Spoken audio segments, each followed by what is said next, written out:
Mga kapadyak, meron lang akong gustong i-share sa inyo na siguradong makakatulong sa ating mga bikers para maging safety ang ating bike. Ito ay ang multifunctional intelligent anti-theft alarm bike tail light.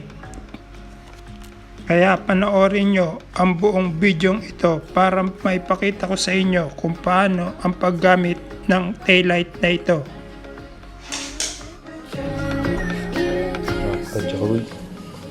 Unbox po tayo.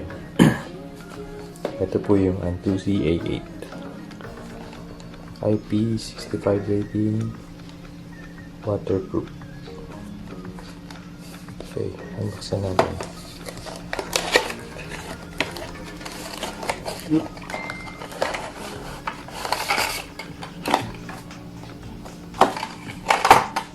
Ito yung manual. Taillight. Ito yung remote.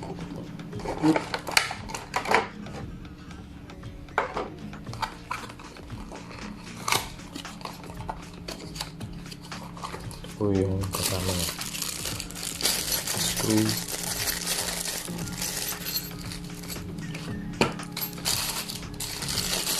Kasama ang Allen key. Ito po yung pad para sa bracket ng remote. Ayan, tanggalin ko muna yung bracket. Ito yung remote. Ito yung bracket para sa handlebar. Ito yung sticker na rubber. Peel off nyo lang to, tapos lagay nyo dito sa likod pag ganito po. Ayan. Ayan. Tapos ito yung nalagay nyo sa handlebar. Meron po itong kasamang zip tie. Zip tie. Ito yung zip tie na. Dalawa siya. May extra siya. Nalagay nyo yung zip tie dito. Ganyan. Para umikot siya sa handlebar. Para makabit nyo siya. Ganyan. Okay. Meron siyang kasamang pang seat post. Kung gusto nyo sa seat post siya ilagay. Yung screw nito nandito po. Ito yung screw niya. Ito. Ayan dyan. Ito yung Allen key. Seat post mount po. Seat post. Ayan. Ito naman po yung isang mount niya. Saddle. Sa saddle rail siya nakalagay. Ang screw niyan, meron din po yung screw. Wait.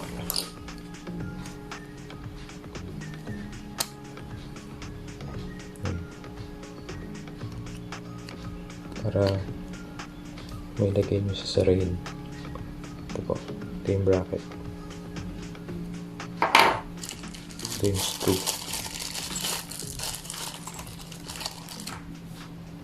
Ito. Screw to sa rail.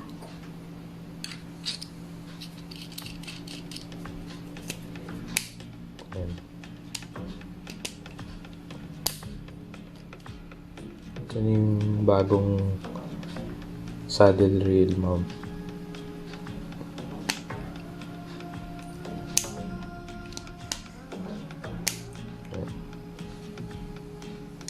Nakabit po yun dito. Ngayon may itsura niya pag nakakabit mo siya.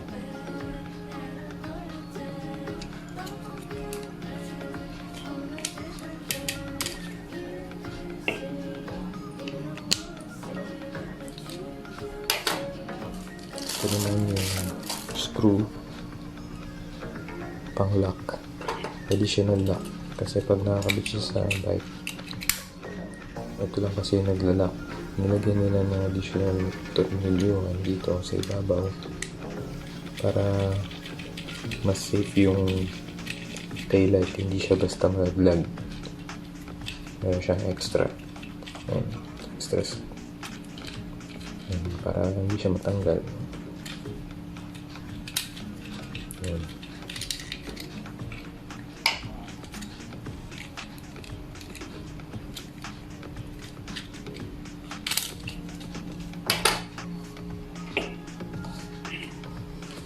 Meron din po siyang USB. Para po yan dito sa ating taillight. Yung taillight po kasi natin is rechargeable. Yan po siya.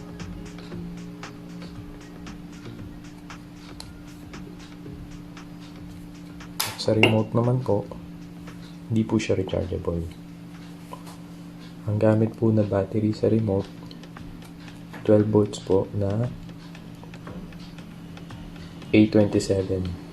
Yung manipis po yun. Yun po yung code ng battery, A27. Hindi yung mga ginagamit sa remote ng mga pangkotse. Yun.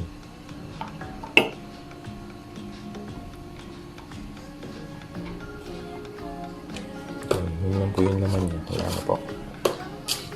Ito na po tayo sa features ng ating taillight. Po yung taillight natin. Ito po yung remote.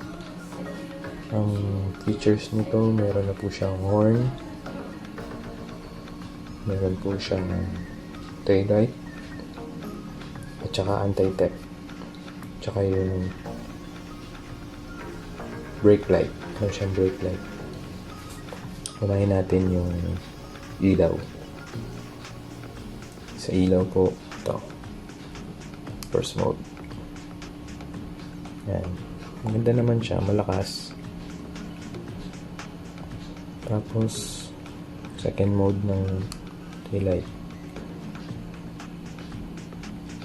Kita po ba? Third mode nun. Yan na po.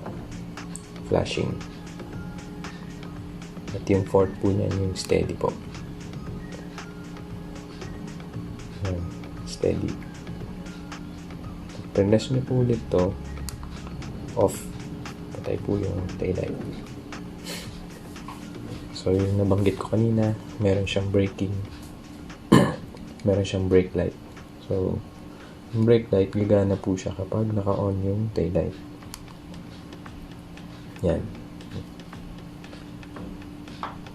Yung brakes po, try po natin. Sana gumana. Ayan, brakes po. Tuloy na siya ulit.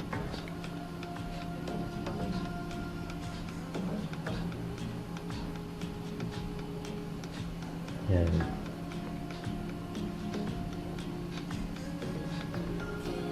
Yan yung brakes.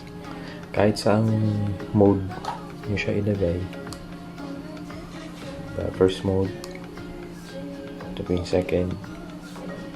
Gagana po yung brake light. Basta na-detect niya yung bisikleta na nag-stop, magbe-brake light siya. Napaka-safety. Ito po yung third mode. Try natin ulit yung brake light. Yan, gumana po. Yan. Sa steady mode, yung fourth mode. Try natin ulit. Yan, gumana po siya. Basta na-detect niya nag-stop yung bike, gagana siya. Okay, off na natin siya. Explain ko naman sa inyo yung ito sa horn. Yung horn po, ito yung tunog. Tatakpan ko na siya ng konti at medyo malakas po siya. Maingay. Yan. Try ko po nang hindi masyado nakatakip. Malakas po. Sakit sa tenga. Meron po rin siyang tatlong mode. Tatlong klase ng tunog. Yun po yung una. Para mapalitan niyo po yung tunog niyan, takpan ko lang maigi kasi maingay po. Hold and press nyo lang po itong bell. Hold and press. Tutunog siya. Yan, napalitan na po natin. Yan na po yung second mode. Try ko na hindi nakatakip. Yan, hold yung bell. Meron pa siyang isa pang mode, yung tunog. Ganun din po ulit. Long press nyo lang. Press and hold.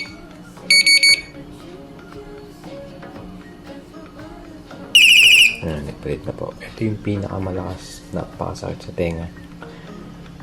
Ayan po. Ayan nyo po. Sakit sa tenga. Ayan, yun po yung functions niya. Tapos meron din po siyang anti-theft. May alarm siya. Kung ba, pinark nyo yung bike nyo, press nyo lang yung lock. Hintayin nyo, mag-chime pang isa ulit. Yan. Ibig sabihin po nun, activated na po yung alarm. So, may gumalaw ng inyong bisikleta. First warning po. At may gumalaw ulit, nasagi, or talagang inattempt na kuhanin yung bike nyo. Ito po yung magiging tunog niya.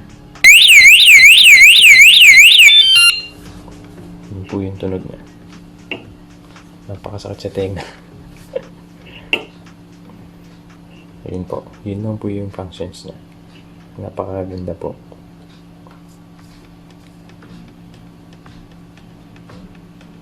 Siguro gagawa na lang ako ng video sabay-sabay po ng mga accessories na to pag nakakabit na sa bike.